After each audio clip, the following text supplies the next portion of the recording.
நாம் வேகம் மற்றும் அதிகாரம் ஆதிக்கம் செலுத்தும் ஒரு சமூகத்தில் வாழ்கிறோம்.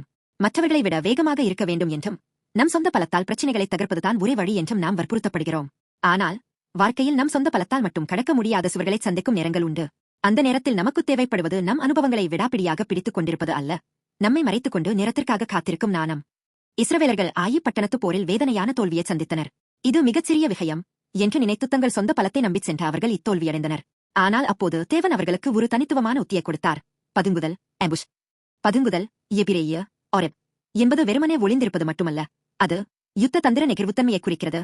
தேவனின் நேரத்திற்காக தன்னை மறைத்துக் கொண்டு காத்திருப்பது. யோசுவா 8:4. இஸ்ரவேல் இராணுவம் இரவு முழுவதும் காத்திருந்தது. வெளியே ஓடி வந்து கூச்சலிட வேண்டும் என்ற அவசரத்தை அடக்கி தேவனின் அடையாளம் வரும் வரை தங்களை தாழ்த்தி காத்திருந்தார்கள். அவர்கள் மிகத் தாழ்மையான நிலையில் காத்திருந்தபோது அவர்கள் மிகச் சரியான வெற்றியை அனுபவித்தார்கள். அவர்கள் தங்கள் சொந்த பலத்தை விட்டுவிட்டு தேவனின் உத்திக்கு தங்களை உட்படுத்தியபோது அந்த உயர்ந்த சுவர்கள் இடிந்து விழுந்தன. வரலாற்றில் தேவனின் மிகப்பெரிய பதுங்குதல் சிலுவையில் வெளிப்பட்டது. உலகத்தின் கண்களுக்கு சிலுவை ஒரு தோல்வியாகவும் பலவீனமாகவும் தெரிந்தது. இயேசு சிலுவையில் மரித்தபோது தாங்கள் வென்றுவிட்டதாக நினைத்து எதிரிகள் ஆரவாரம் செய்தனர். கடைசியாக எல்லாம் முடிந்துவிட்டது என்று அவர்கள் ஆணவத்துடன் கத்தினார்கள். ஆனால் அது தேவனின் நுணுக்கமான மற்றும் மகத்தான பதுங்குதல் நடவடிக்கை. சிலுவை என்ற மிகவும் தாழ்மையான மற்றும் முட்டாள்தனமாக கருதப்பட்ட வழியின் மூலம் தேவன் பாவம் மற்றும் மரணத்தின் அதிகாரத்தை ஒரேடியாக முறியடித்தார். 3 நாட்கள் காத்திருப்புக்குப் பிறகு வெடித்த உயிர்த்தெழுதல் என்பது சாத்தானின் தலையை முற்றிலும் நசுக்கிய தேவனின் இறுதி ஆயுதமாகும்.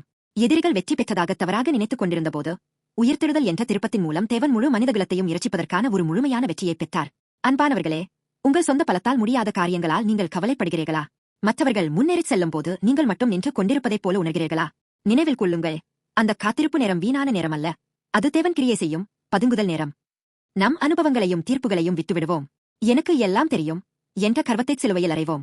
இயேசு கிறிஸ்து என்ற வலுவான கோட்டைக்குள் நம்மை மறைத்துக் கொள்வோம். அவசரப்படாமல் தேவனின் நேரத்திற்காக காத்திருப்பவர், மிகத் தாழ்மையான இடத்திலிருந்து தேவனின் அடையாளத்திற்காக காத்திருப்பவர் மட்டுமே இறுதியான வெற்றியை ருசிப்பார்.